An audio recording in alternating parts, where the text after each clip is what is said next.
Hey, what's up guys? My name's Jared. Welcome to my channel. Today we're going to be talking about the Land Cruiser engine, the Nissan, and then a little bit about the Yamaha. Okay, so main thing, the Land Cruiser. So I think it was last week I was able to post a video of me installing the crankshaft and the camshaft. That took a lot longer than I expected. But since then I installed the pistons. And I was hoping to just keep moving along. You know, I got it here on the jack stand, or on the engine stand, I mean. Hey, Walter, what's up, buddy? What's up, Walter? Good timing. Did you hear me in here? Say hi, Walter. Okay, so anyway, I was hoping to get the pistons in, get everything finished up down here, get the oil pan on it, put it back on the frame, and then be ready to install the head. But there has been another setback. So it fits on the stand, but it's really heavy. It's much heavier than like a V8 or something like that, and it's longer, so the weight is out here. So I really don't like using this stand. And you can see here the attachment point is kind of in line with the crank, so it's very top heavy. So it's not very easy to rotate it upside down and right side up.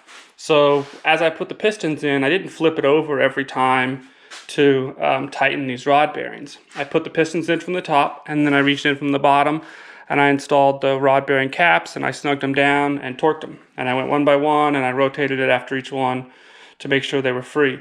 What happened was, when I got to this one, the number 2 cylinder, I put the piston in. From below, I noticed that the bearing in this side of the piston rod was a little bit off center. It had rotated a little bit as it went on to the crankshaft, and I thought no big deal. As I put the cap on it, it's going to push that bearing around and center it. It's not an issue. So I kind of slowly, secured that down so that it would evenly compress down and push that bearing around. But afterwards, it felt a little bit stiff. I went ahead and put in the number 1 piston, which was the last one, because I was working from the back to the front. And then as I rotated it, it got stiffer and stiffer. It was really hard to turn. And the whole thing, it's been stiff from the beginning, which I read was okay. Like the main bearings, it's a little bit stiff to rotate it, especially once you initially get to move, it moves freely, but it's a little bit stiff at first. And part of that is probably this sticky assembly oil that I'm using. Then also the tolerances are really tight right now. And they'll get looser as it kind of breaks in over the first few hundred miles or whatever. But anyway, so it was a little bit stiff when I put this one on. And then once I got the last piston in, it was really hard to crank it over. So I thought, well, I'm going to have to make some adjustments, maybe add some more shims to these main bearings to get it to spin freely. But I went ahead and took this one off first because this is where I knew that that bearing was slightly off-centered. And here's what I found. So these deep grooves there shouldn't be any grooves in this bearing at all. This is a brand new bearing. I only spun it over by hand, maybe 3 full revolutions. So it hasn't moved much at all, but it already dug these 2 big, deep grooves into this bearing. And there was a bit of a kind of a pinched spot here on the crank. And so that would have been exactly, because I had this, when I put the pistons in, I had this right here at the bottom. So basically it was the bottom center of the pistons. And that would have been on the side. So that's right where that bearing could have pinched this when I put it together. So basically, I should have taken my time and pulled that piston back up and then recentered that bearing and then put it on the cam, and then I should have been more careful. And so now, for sure, these bearings are bad. This one is bad. But this little spot on the crank, I tried kind of filing it, but I'm pretty sure that's not going to work. I mean, I got rid of the high spot, but there's still a rough area here from where I filed it. So I don't think I'm going to be able to just replace these bearings. It's looking like I'm going to have to take this back to the machine shop. And then I would imagine they're going to need to polish this, possibly regrind it, and then maybe I'll have to use oversized bearings. So maybe I'll have to redo them all and do it with oversized bearings. But yeah, so that sucks. Another setback. So just a quick note, I'm definitely not someone who rebuilds engines. That's not something that I've ever really done. I have pulled some engines apart in the past, mostly like Volkswagen and Porsche engines, and resealed them, re-ringed them, relatively simple stuff, put them back together. I mostly clean them up, get them running better, tune them. I'm not someone who enjoys rebuilding engines or has a history of doing it successfully. But I'm also not someone who's very scared to take something apart. I mean, I'll tear it down to its bare minimum and try to put it back together. There's pretty much always a way to figure it out in the end and get it back together. So just like this engine, I'm sure that in the end I'm going to get this taken care of, and this thing's going to be assembled, and it's going to be a rebuilt engine that will run for a very long time. But I'm no expert by any means. So yeah, there are hiccups like this along the way. So that's another setback for the Land Cruiser. But I'll try to get this to the machine shop right away and hopefully still get going on it soon. But anyway, that's the Land Cruiser. So real quick on the Nissan, we had an issue with this one as well. If you saw my last video, you may have seen that I attempted to install the engine. That didn't work. Basically, I looked and looked and looked for an engine for this truck, and it was extremely hard to find because I thought two things, and I was incorrect on at least one of them. I thought that it had a manual fuel pump, and only the correct engine year block would have the opening for that manual fuel pump, so I couldn't buy most engines I saw. That was incorrect. This has an electric fuel pump, so I could have bought most of the engines that I saw. But the second reason I bought this one is because it was from a four-wheel drive truck, and the oil pan for the four-wheel drive truck is very different than the oil pan for the two-wheel drive. So this was the only engine I found that said it was removed from a 4x4. And so before I bought it, I confirmed from him that it had the correct oil pan, and he said, yes, it does. And I paid way too much for this thing. I have about $1,000 in the engine by the time it got delivered. I paid him, his asking price was $700, I believe, for the engine, which was already too much. And then I paid another, at least $300 to get it delivered to me.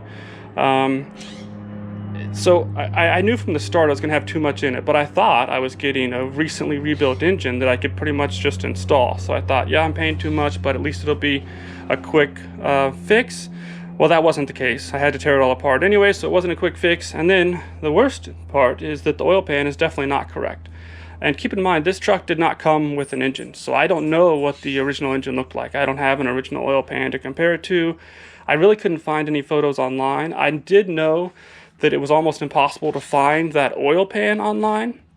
They're all discontinued, so you can't get it new. And I searched and searched before I bought this engine for that correct oil pan. I couldn't find anything on it. I couldn't find a photo of it. I couldn't find any of them for sale. So that's why my biggest concern with getting the engine was that it be correct for this truck from the start. And just a quick reminder, this is in California. I can't put any other engine in this truck. This thing has to have all of its original components. It has to pass smog. Not only does it have to pass the smog test, like how much it admits, but it has to have all of its original components. I can't change the carburetor. I can't do anything like that. It has to be 100% original in stock to get smogged and to get registered. So that's why I got this engine. Unfortunately, if you watched that video, you would have seen it doesn't fit. You can see here the engine won't go down far enough for the motor mount to touch. The oil pan is resting right on top of the differential. So basically, this is as far as it would go in, which is not far enough. I have, since this happened a few days ago, I posted on Facebook, and I have a guy who I believe has the correct oil pan that he's going to be able to send me.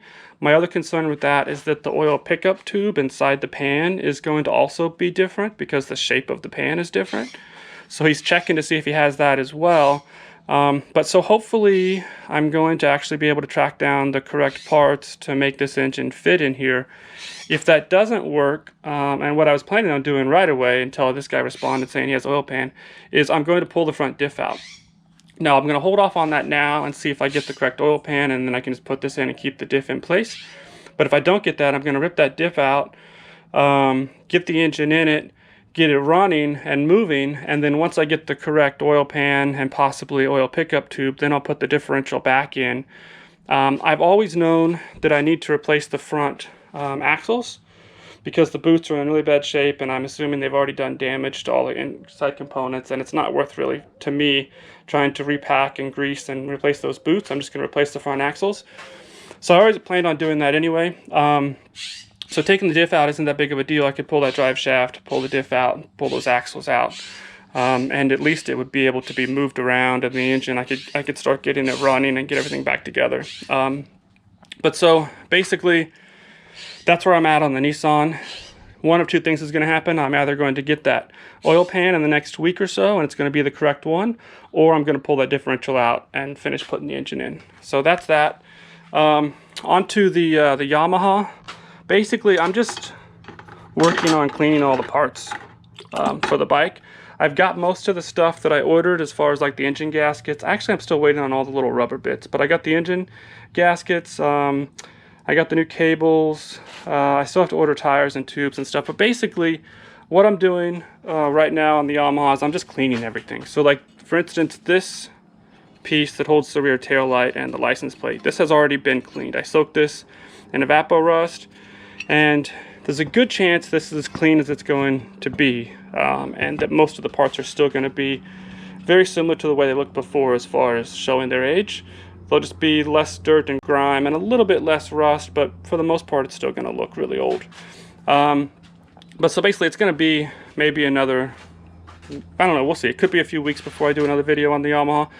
Maybe now that the Land Cruiser engine is back on hold, I'll throw the engine from the Yamaha up on the stand and I'll pull it apart and start placing all those seals while I'm waiting. So anyway, it turns out that it is a good thing I have a lot of projects going, because they quite often run into a snag that requires them to sit for quite a while. So anyway, that's all for this week, guys. Thanks for watching. And if you haven't already, please consider subscribing. Thanks. Bye.